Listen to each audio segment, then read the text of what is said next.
اعوذ باللہ من الشیطان الرجیم بسم اللہ الرحمن الرحیم ایاک نعبد و ایاک نستعین نصر من اللہ و فتح قریب۔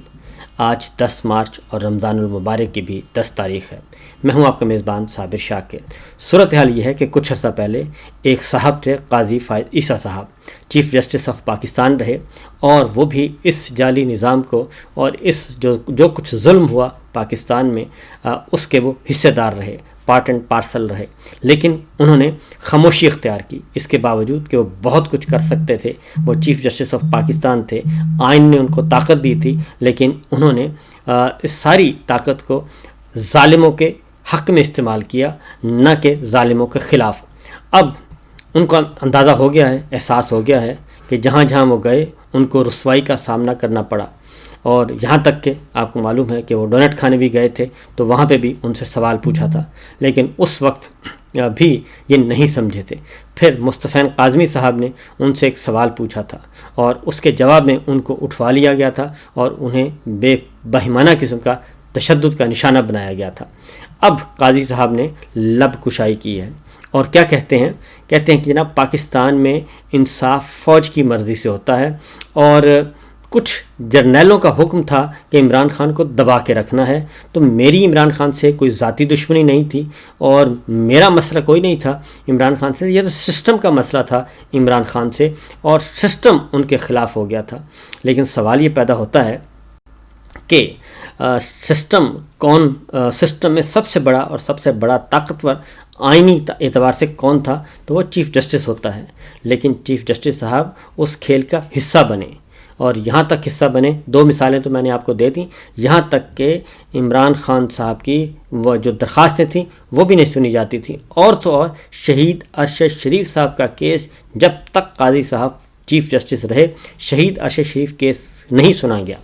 اور اس کے باوجود کہ ارلی ہیئرنگ کی درخواستیں بھی دی گئیں، انہوں نے نہیں سنا، نہ خود سنا نہ کسی اور بینچ کو ریفر کیا، اور یہاں تک کہ وہ 13-14 مہینے گزار کے ریٹائر ہو گئے۔ تو اس لیے اب جتنا بھی بولا جا رہا ہے یہ دروغ گوئی تو ہو سکتی ہے، حقیقت نہیں۔ اسی طریقے سے جتنے بھی یہ کردار ہیں جنہوں نے ظلم کیا اور اس ظلم کا حصہ بنے یا طرفدار بنے یا سہولت کار بنے، پاکستان کے ساتھ ظلم کیا، پاکستانیوں کے ساتھ ظلم کیا، ان کا انجام بھی ایسا ہی ہوگا، اور وہ بھی ابھی یا کچھ دیر کے بعد معافیاں مانگتے ہوئے نظر آئیں گے۔ اگلی خبر یہ ہے کہ کیونکہ سارے جعلی نظام کو بچایا جا رہا تھا، ابھی اور گواہیاں آ رہی ہیں۔ نجم سیٹھی صاحب انہوں نے کہا ہے کہ مسلم لیگ نواز جو ہے اس کو تو صرف ایک ہی ٹاسک دیا گیا ہے، اور اسٹیبلشمنٹ کو شہباز حکومت سے ٹیکنوکریٹک کارکردگی نہیں چاہیے، اور اسٹیبلشمنٹ چاہتی ہے پی ٹی آئی کو کاٹو، پی ٹی آئی کو توڑو، کمزور کرو، اور پی ٹی آئی کے خلاف پروپیگنڈا کرو، فارورڈ بلاک بناؤ، کنفیوژن پیدا کرو، تھوڑا ڈنڈا چلاؤ، تھوڑا پیسہ چلاؤ، اور پاپولر بیانیے کو شکست دو۔ یہ نجم سیٹھی صاحب ہیں۔ اب نجم سیٹھی صاحب جو ہیں وہ بہت قریب ہیں نواز شریف اینڈ کمپنی کے اور زرداری صاحب کے، اور یہ جو باتیں کر رہے ہیں یہ نجم سیٹھی صاحب نہیں بول رہے، بلکہ یہ نواز شریف صاحب بول رہے ہیں، شہباز شریف بول رہے ہیں، یہ زرداری صاحب بول رہے ہیں کہ انہیں صرف ایک ہی کام دیا گیا ہے، اور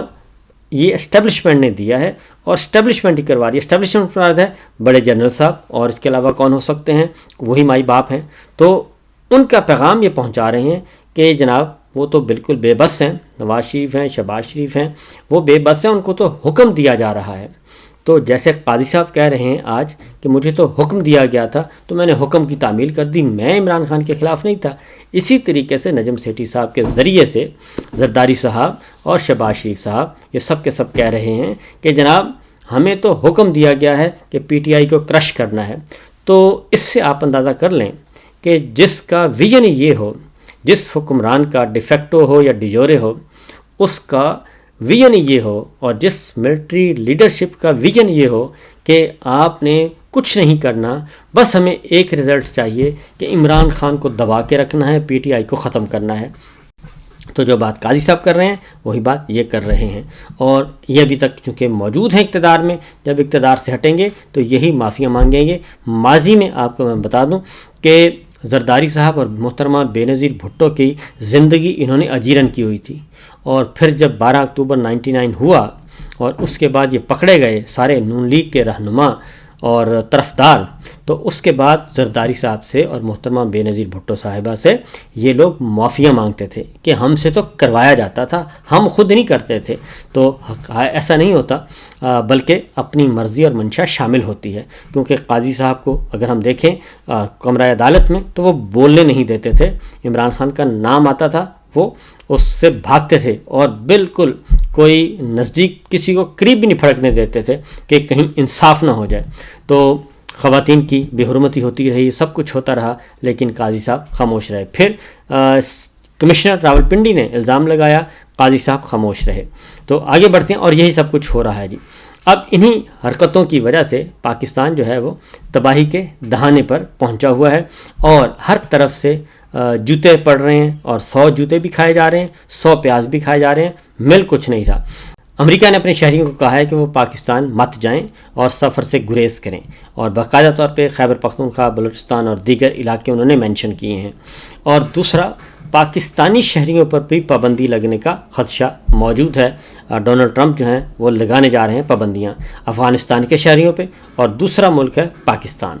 2 ملکوں کے شہریوں پر پابندیاں لگانے جا رہے ہیں، سفری پابندیاں۔ تو اس پہ رابطہ کیا اسٹیٹ ڈپارٹمنٹ سے ہمارے ایمبیسی واشنگٹن نے، اور انہوں نے کہا کہ ذرا کوئی معلومات دیں ہمیں کہ جناب کیوں لگائی جا رہی ہیں ہم پہ پابندیاں۔ تو رضوان سعید شیخ صاحب کہتے ہیں کہ ہم ان سے رابطہ کر رہے ہیں، لیکن تاحال ایسی کوئی معلومات ہمارے ساتھ شیئر نہیں کی گئیں، یہ فی الحال خبروں تک محدود ہے، اور ابھی تک کچھ بھی سرکاری طور پر سامنے نہیں آیا، تصدیق کا انتظار کر رہے ہیں۔ جبکہ واشنگٹن میں ہمارے اطلاعات کے مطابق یہ ہے کہ اسٹیٹ ڈپارٹمنٹ نے جو ہے کسی قسم کی کوئی انفارمیشن شیئر کرنے سے معذرت کر لی ہے پاکستانی حکام سے۔ اور اب آتے ہیں جی، جو سب سے بڑا مقدمہ تھا وہ ہے 9 مئی کا مقدمہ جو ہے وہ لے کے آگے بڑھ رہے ہیں، اور مسلم لیگ نواز ہو یا پھر D G I S P R نے اب تذکرہ کرنا چھوڑ دیا ہے، لیکن اب وہ دے دیا ہے، اونرشپ لے لی ہے مسلم لیگ نواز نے، اور کیونکہ پنجاب حکومت ان کی ہے اور مرکز بھی ان کا ہے، لہٰذا جسٹس یحییٰ افریدی صاحب کی سربراہی میں 3 رکنی بینچ نے مقدمے کی سماعت کی، اور 9 اور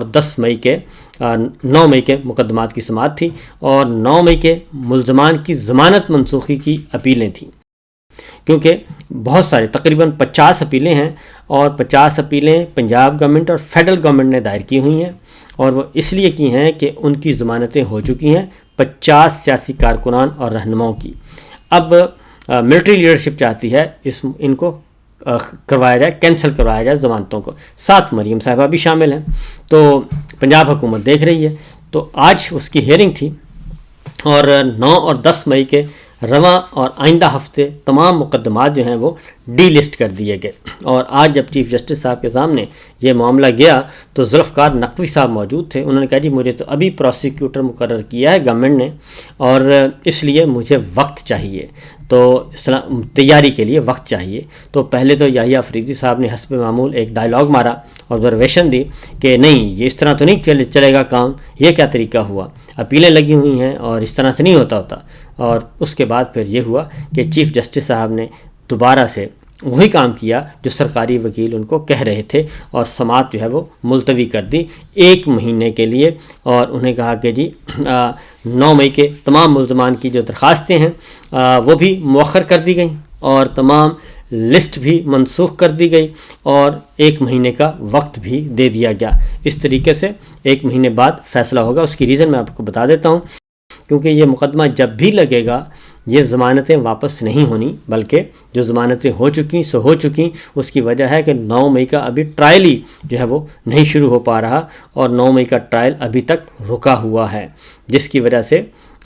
یہ ممکن نہیں ہے کہ اب بات آگے بڑھے۔ 9 مئی کا سرکاری وکیل نے کہا جی میری تیاری نہیں ہے۔ اب یہ اصل جو خبر ہے کہ تیاری نہیں ہے، اصل مسئلہ یہ نہیں ہے کہ تیاری نہیں ہے، اصل مسئلہ ہے کہ جب بھی یہ کریں گے آرگومنٹ کریں گے تو یہ ضمانتیں مزید کنفرم ہو جائیں گی، اور سپریم کورٹ آف پاکستان کوئی بھی درخواست ضمانت جو ہے وہ ریجیکٹ نہیں کرے گی، بلکہ گورنمنٹ کی جو درخواستیں 50 کی 50 وہ خارج ہو جائیں گی۔ اس لیے یہ اب ٹائم گین کر رہے ہیں، اور اس کے علاوہ کچھ نہیں ہے۔ اگلی خبر ہے بشریٰ بی بی کی، ان کی آج 31 مقدمات میں ضمانت منظور ہوئی ہے۔ 31 مقدمات میں 26 نومبر اور دیگر مقدمات تھے، 26 تقریباً 30 سے زیادہ مقدمات کی تعداد ہے۔ ان تمام میں آج ان کی ضمانت کنفرم ہو گئی ہے، اور بلکہ ایکسٹینڈ کر دی گئی ہے، اپریل کی 14 یا 16 اپریل تک ان کا کر دیا گیا ہے، ایکسٹینڈ کر دی گئی ہے۔ اور 31 مقدمات تھے، 8 اپریل تک توسیع کی گئی ہے، اور ATC جج تھے امجد علی شاہ صاحب، اور وہ رخصت پر تھے، اس لیے یہ مقدمات جو ہیں وہ آگے نہیں بڑھ سکے، اور اس طریقے سے آگے جایا جا رہا ہے۔ اب ایک اور خبر آپ کے ساتھ شیئر کرتے ہیں جی، اور وہ خبر بھی کافی امپورٹنٹ ہے، اور وہ خبر ہے مریم نواز صاحبہ۔ آپ کو معلوم ہے کہ شریف فیملی کچھ بھی نہیں چھوڑتی، اور ایسا ان کو چسکا پڑا ہوا ہے۔ ایک ریڑھی بانوں کو ریڑیاں دینی تھیں، ریڑھی منصوبہ تھا، اور اس میں 98,000 ریڑیاں دی جانی تھیں، اور اس میں بھی یہ باز نہیں آئے۔ اور خبر یہ ہے، ڈان اخبار کی خبر ہے کہ مریم نواز کا ماڈل ریڑھی منصوبہ کرپشن کی زد میں یہ 98,000 کی خرید کر وہی پارٹی 1,49,000 روپے میں دے رہی ہے، گھر بیٹھے بیٹھے 52,000 روپے کما رہی ہے، اور یہ ہے ہماری حقیقت حال۔ اب آگے بڑھ رہے ہیں، کچھ اور خبریں ہیں جی، اور وہ ہے وفاقی حکومت ایک اور کام کرنے جا رہی ہے۔ ظاہر ہے وفاقی حکومت کے ساتھ باقی ہمارے دوست بھی شامل ہوں گے۔ تو وفاقی حکومت کیا کر رہی ہے؟ وفاقی حکومت اسلام آباد میں نئی دہلی کی طرز پر اسمبلی اور منتخب جمہوری حکومت بنانے کی سفارش کر دی گئی ہے، اور اس سلسلے میں انتظامی اصلاحات کے لیے تشکیل سب کمیٹی نے سفارش کی ہے کہ اسلام آباد میں نمائندہ حکومت اور جمہوری کنٹرول قائم کیا جائے، اور وفاق سے اسلام آباد حکومت کو اختیارات منتقل کیے جائیں، اور بکھرے ہوئے محکموں کی بجائے مربوط انداز میں ادارے بنائے جائیں۔ اب یہ تجویز دی گئی ہے کہ چونکہ دہلی میں بھی دہلی کی ایک صوبے کا درجہ دیا ہوا ہے دہلی کو، اس کی اپنی اسمبلی ہے، اپنا وزیر اعلیٰ ہے، کیجریوال جو تھے وہ وزیر اعلیٰ تھے جی، ابھی الیکشن ہارے ہیں، تو اسی طریقے سے وہ کہتے ہیں اسلام آباد کی بھی ہونی چاہیے۔ اب دہلی اور اسلام آباد کا کمپیریزن کریں تو اس میں پوری کی پوری اسمبلی موجود ہے، اور اس میں آبادی اتنی ہے کہ باقاعدہ طور پہ اس کو ایک صوبے کا درجہ دیا ہوا ہے۔ اسلام آباد کی تو آبادی 12-14 لاکھ ووٹر ہیں ٹوٹل، اور ان پہ اور چھوٹا سا ایک ٹاؤن ہے، اور اس کی ایک اسمبلی بنائی جا رہی ہے۔ پہلے ایک اسلام آباد ہائی کورٹ کھڑی کی گئی، اور پھر اب اسمبلی بنائیں گے۔ اسمبلی ہوگی تو اس کا وزیر اعلیٰ بھی ہوگا، اس کا اسپیکر ہوگا، اس کا ڈپٹی اسپیکر ہوگا، اور یہ سارے کا سارا کھیل کھیلنے کی کوشش کی جا رہی ہے، اور پیسے پہلے ہی نہیں ہیں، اور ہم قرضوں کی معیشت پہ چل رہے ہیں، لیکن یہ چاہتے ہیں کہ نئی حکومت ہوگی اور نئی اسمبلی ہوگی، اور پھر ہمارے وارے نیارے ہوں گے، تاکہ ان کو مزید جو ہے وہ ادھر ادھر بھٹکنا نہ پڑے، ذرا صورتحال کو کنٹرول کرنے میں آسانی ہوگی۔ تو یہ سچویشن ہے جناب، یہ صورتحال ہے۔ فیصلہ آپ خود کیجئے کہ پاکستان کو ہم نے کس طرف لے کے جانا ہے، اور یہ جو کچھ ہو رہا ہے، ظلم ہو رہا ہے، اس ظلم کے خلاف ہم سب کو مل کر آواز اٹھانی چاہیے۔ بلوچستان کی صورتحال مزید بگڑتی جا رہی ہے جی، اور یہ خبر ہے خضدار کے علاقے اور ناچ میں BLA نے دو تھانوں پر قبضہ کر لیا ہے، اور آگ لگا دی، اور اسلحہ بھی چھین لیا پولیس سے، اور اس کے بعد اب ان کا وہاں پہ راج ہے۔ اور دوسری جانب جو وفاق کی علامت اور وفاق کے ساتھ جڑا رہنا چاہتے ہیں، جو پاکستان کی بات کرتے ہیں، سردار اختر مینگل صاحب اور ان کی جماعت، ان کے خلاف جعلی مقدمات کی بھرمار ہے۔ اور کل ہم نے افسوسناک مناظر دیکھے کہ ممتاز قانوندان ساجد ترین اور دیگر جو کہ بلوچستان نیشنل پارٹی کے اور بلوچ رہنما ہیں، وکلا ہیں، قانوندان ہیں، ان کو بھی اسی طریقے سے بے بنیاد مقدمات میں گرفتار کیا گیا، اور ان کو ہتھکڑیاں لگائی گئیں، اور ہتھکڑیاں لگا کر ان کو عدالت میں پیش کیا گیا، صرف یہ ثابت کرنے کے لیے کہ ہم بہت زیادہ پاورفل ہیں، ہم طاقتور ہیں، ہم جسے چاہیں ہتھکڑی لگا سکتے ہیں۔ میرا خیال ہے اس طرح کے جب آپ ہتھ کنڈے یا ایسے حربے استعمال کرتے ہیں تو اس سے نفرت مزید پھیلتی ہے، اور یہی کام آپ نے لیفٹیننٹ جنرل امجد شعیب صاحب کے ساتھ کیا تھا، جو آپ کے استاد بھی تھے، لیکن ان کو بھی نہیں بخشا گیا۔ اس سے نفرت پھیلتی ہے اور کچھ نہیں۔ تو یہ ہیں معاملات اور یہ ہیں صورتحال جناب۔ باقی خبریں انشاءاللہ اگلے ویلاگ میں۔ اجازت دیجیے، اللہ حافظ۔